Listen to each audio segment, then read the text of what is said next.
Hello everyone!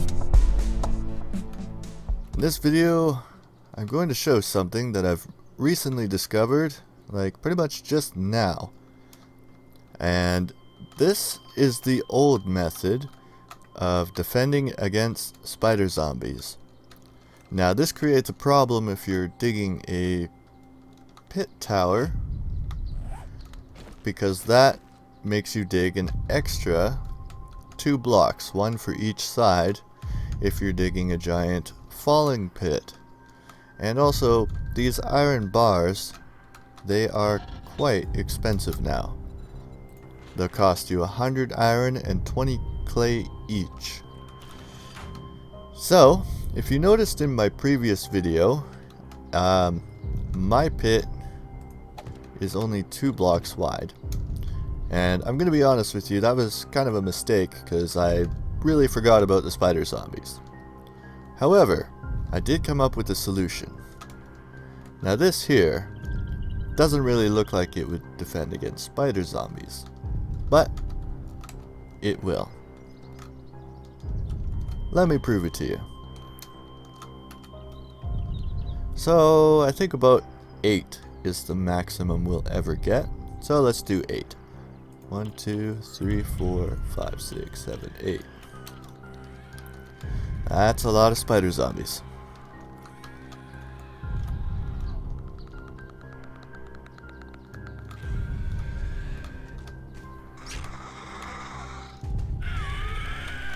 Oh yeah, I forgot there's wet concrete there. But that's okay. You'll notice that they still cannot get up the walls.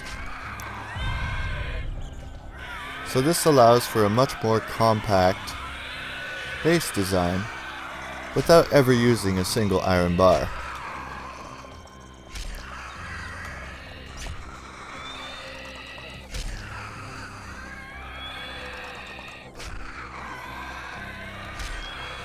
And of course they'll attack blocks, like they destroyed one right there. They will kind of get stuck there, but they'll fall right back down. And if you recall, even with the iron bars, they still attack the walls. So this pretty much serves the same purpose. However, you do need 2 of these, otherwise sometimes they will jump the gap. And let me show you how to make this thing. So I'm going to put it on these wood frames just to make it easy to get rid of later. So I'm going to do a simple 5x5 base. And I'll show you how to do it both ways. Meaning if the spider zombies are coming at you from here, or if they're coming at you from something like this.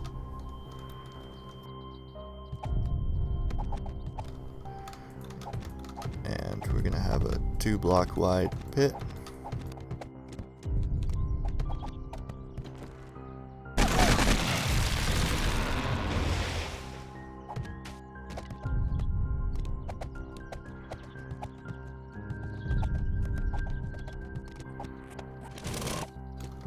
Okay, and there we go. So now, to do something like this, I would highly suggest making your top block a solid block, so that way, if you plan on using it as a method of entry, it is still able to do that. Well, that's another thing I forgot to mention as well. These iron bars have this little tendency to be kind of annoying, and sometimes you'll miss your jump. So that's another thing I didn't really like about them as well. I'm going to build it from the ground up. Most likely you'll be building it from the top down, if you're building a tower base anyways. If you're just building like a wall, this will work as well. Just keep in mind you need 2 of those layers in order for this to be effective. And I'm going to use regular concrete just in case I mess up. Let's go with one more. Let's say this is the outside of your tower, base, or whatever you want it to be. If they're coming from the outside of the square, then you want your pillars to be facing inside the square.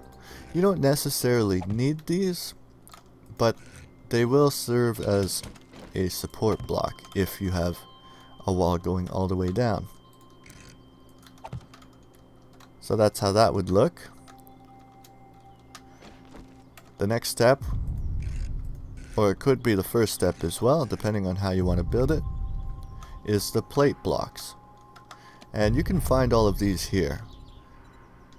So you're going to need concrete poles, concrete plates, and rebar frames if you want to make reinforced concrete. And if you're doing a defense, like let's say the spider zombies are going inside the square and they want to get out here, then you're also going to need these 1/4 blocks, but you do not need them if it's just for a wall or a tower or something like this. If you're not having a pit, then you don't need those 1/4 blocks. So then you want to place your plate blocks, as you can see by the green square, on the inside of the square, so that it's facing inside the tower.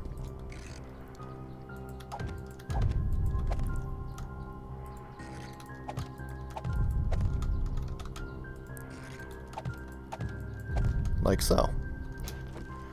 Then all of these blocks are going to act like a support, even though it doesn't look like it, but it will be a full support, and it has the exact same amount of health as this block here. Let me prove that if you don't know this already. So 3,000 and 3,000, and same goes with these ones here. So that means when you upgrade it to reinforced concrete, it'll have 6,000 health. Then you're going to want another layer of full concrete blocks.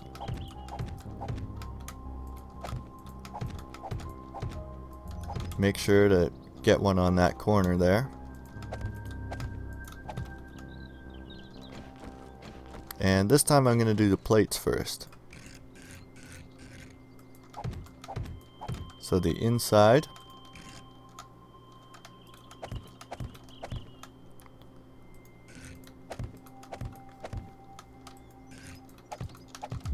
And as you can see, I don't really need these corner blocks. However, it is helpful as a support if you have supports going all the way down to the bedrock.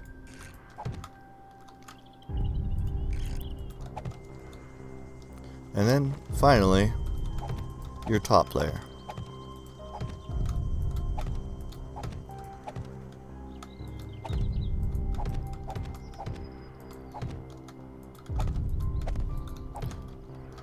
Now, I made that look easy. If you're digging, another thing you can do, because it's kind of a pain in the butt to always position these, one thing you can do is, if you know how many you can dig, always be safe and careful when you're doing this, by the way. Dig out however many you need, then put a wood frame as a filler block and keep doing your digging. When you're ready to start placing your blocks, you can just slowly take them out and place your concrete blocks where they need to go. Just be careful while placing them, as it's quite a pain to remove. Okay, so I showed you how to do a basic wall design if the spider zombies are coming from outside the square or the outside of the wall. This also works for very large walls as well, because you'll just need these corners. If, let's say, you're building a pit and the spiders are dropping in and you don't want them to get out again, then you're going to need to use these 1/4 blocks. As you can see, these pole blocks allow just a little bit too much room, and they could possibly squeeze through. I haven't fully tested it, but we don't want to take the chance. I did try them out like this, and they were able to get up all the way sometimes. So it's better just to make a couple of these 1/4 blocks. Now you can get away with just 8 of them. You don't need any more than that. So we're going to do the same thing. We had 2 layers here. Let me speed this part up.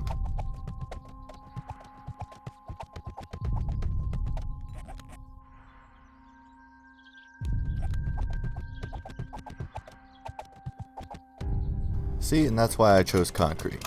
Now you won't have this problem in a regular game, but in a cheat mode world, that is an issue.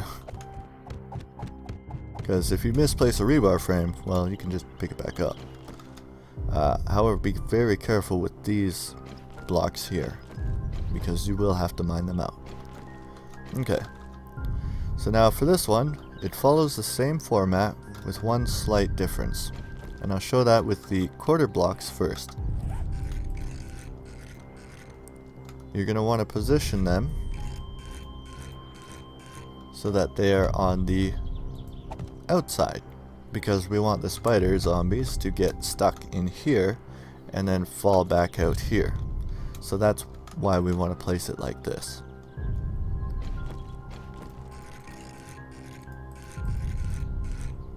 An easy way to do this is to get to the first corner, place it down, go to the next corner, place it down, go to the next corner and place it down, and do that for this one too. So this one's going to be here, nope. And you'll want to place the plate blocks facing the outside of the square as well. So that way the spider zombies get stuck on this ledge and can no longer climb up. However, with only one, they do seem to pass sometimes.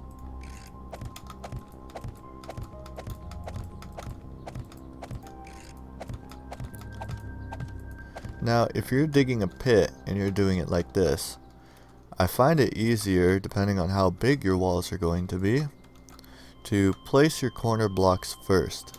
And that'll allow you to dig a lot more and place frames and then replace it with these plate blocks. Okay, so that's one layer.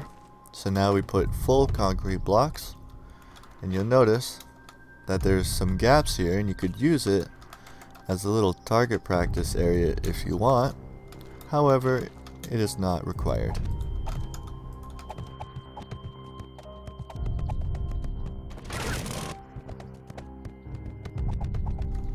Okay, so now we still need at least one more layer. And actually, I'm going to show you that right now.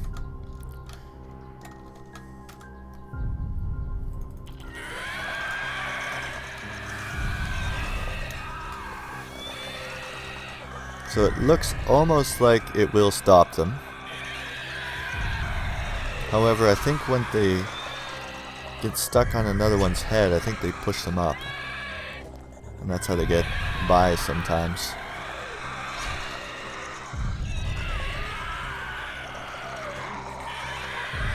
Like that one almost made it. See, there's one right there. And I don't know if the height had anything to do with it, but honestly, it's using up the exact same amount of block space, and it has the exact same amount of health. So I don't see why it would really be a problem, other than it's going to use double the concrete, which hopefully you'll have a lot by the time you start making something like this. So this time I'm going to place the plate blocks.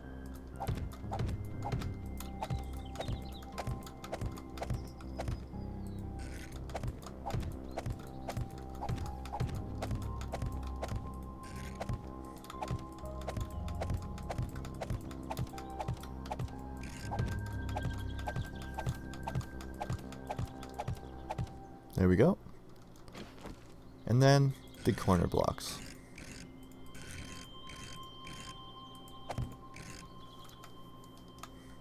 So remember that you want it to be facing inwards. You want the gap to be wherever you want the spider zombies to get stuck and fall out.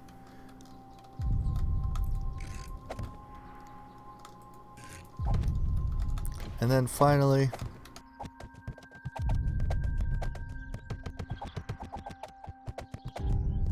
and there you go. That's all you need to do. Now, I want to point out that I did try, or I thought about trying these half blocks here, but I'm honestly not sure if it would give enough of a gap.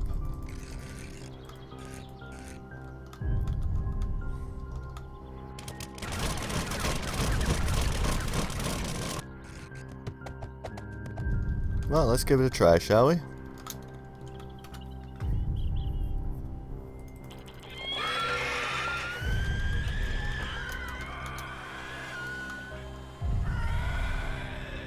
Nope, they will not work.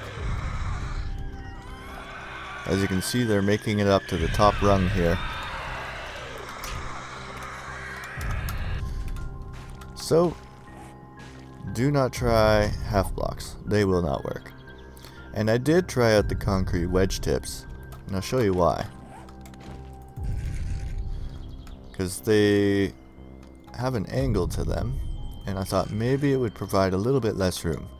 However, it seemed to perform the exact same as these regular plate blocks. So honestly, I would suggest not wasting your time with them and just sticking to plate blocks, because they can be useful in many other areas of your base. So that's pretty much it for this video. I hope that helped you out, and if you liked the video, make sure to hit that thumbs up button and subscribe for more awesome tutorials, gameplay, and reviews, and whatever else may come this way on the channel. So I shall see you in the next one. Bye bye.